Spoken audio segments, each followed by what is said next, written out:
Teacher knowledge and behavior is the component of the model that focuses on teachers' knowledge of students and content and on their expertise in classroom management and pedagogy. Teacher behavior is the element of teacher knowledge and behavior that encompasses classroom management and pedagogy. More information on this can be found in the Technology as Facilitator of Quality Education model. The students in this 8th grade science class are learning about weather. They will use Model-It software to show the cause and effect relationships between the weather variables they have studied.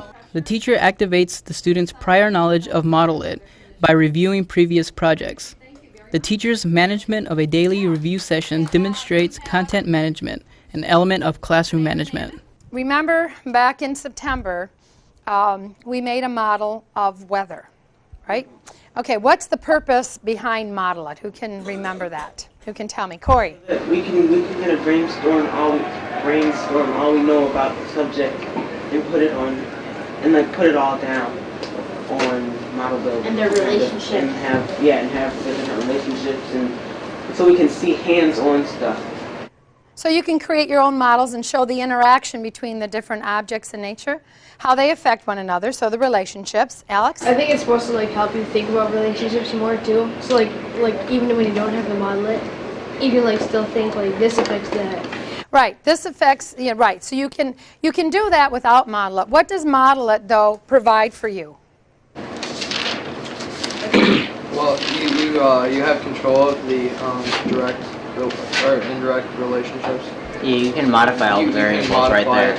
And you can see how it will change. Without having to imagine it, it shows you. Great. Without imagining it or waiting for it to happen, you can show how it should happen. So you could possibly predict, okay? Very good. Because out in weather, we know how things change, right? Okay, we were able to see those relationships. And this program allows you to do that. Now, if you do, is there such a thing as a wrong model? Yes. It's possible. When would that be? If it's a model that doesn't make any sense in the absolute. Sure. Like saying sunshine affects the number of sound waves per second. Right. No, that's very That's very different. The teacher demonstrates a component of pedagogy by providing the students with effective instructional resources. Model-It software supports an active exploration of science. It lets the students associate objects found in the environment with measurable variable factors.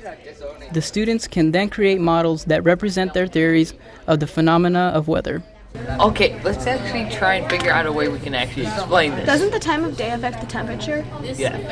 So we should have a relationship between In the morning, the temperature is low. In the afternoon, the temperature is weak. And at night, it's high.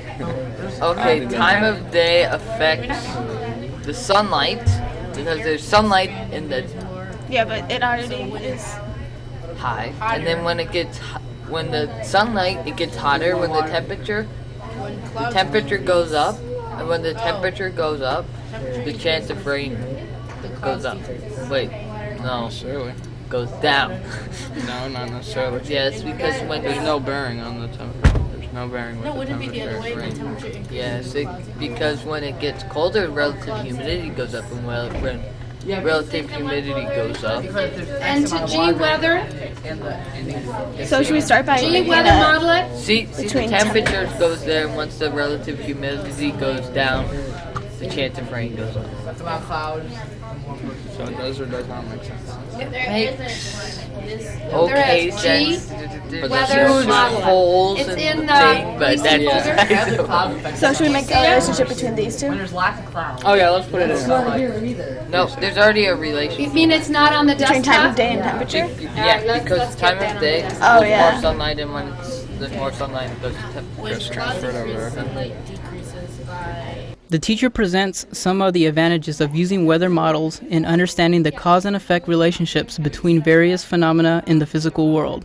The teacher demonstrates an element of pedagogy by linking previous knowledge with everyday experiences and scientific principles taught in school.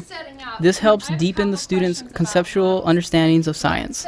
Someone mentioned that the good thing about models is that instead of trying to imagine what might happen, once we have it in place, that we could play with it and change the variables to help us predict what might happen, okay? Plus, aren't there a lot of things out in nature and in science that we couldn't possibly explain or have come up with explanations for how things happen if we didn't have models, right? For instance, to find out if we have a heliocentric world instead of a geocentric universe, right? So that we move around the sun instead of the sun moving around us. And there are models that scientists use to show you what types of facts are certainly answered by the models, and what might be the one phenomenon that doesn't work when it's a geocentric world as opposed to a heliocentric world. So models certainly help us, and they can be changed.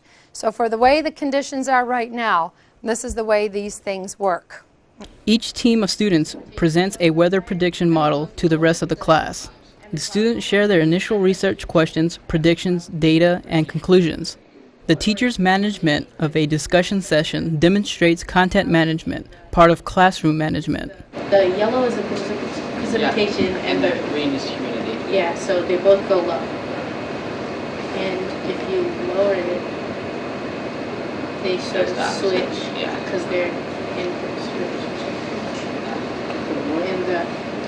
And the humidity and the precipitation goes high if we lower the barometric pressure. So if you lower barometric pressure, then you have more clouds, and because of more clouds, more moisture. Yeah. Okay. Alright, then if you raise the amount of sunlight, what's going to happen is the wind's going to raise, because by raising the amount of sunlight, you raise the heat. It makes it more uneven, like the heating and cooling, which will cause wind. So the pink is the wind, and it goes up higher when you raise the sunlight and the heating and cooling. Okay, that makes sense, because what did we say? We said that wind, one of the things that cause wind is uneven heating of the surface of the Earth. Sure, because the Earth wants to do what? It wants to Be equal. be equal, right? Equal pressure and equal temperatures, okay? Great. Where is an area where we don't have much wind? The doldrums of the equator. Okay, at the equator. And why might that be? Because the sun always, since it's in the middle of the Earth, the sun shines on it an equal amount of time throughout the year. So it's pretty much getting an equal amount of heat each day. So there's very little variation. Oh, great. All right, any other factors? All right, that looks good. Does anybody have any comments or anything to add to their model here?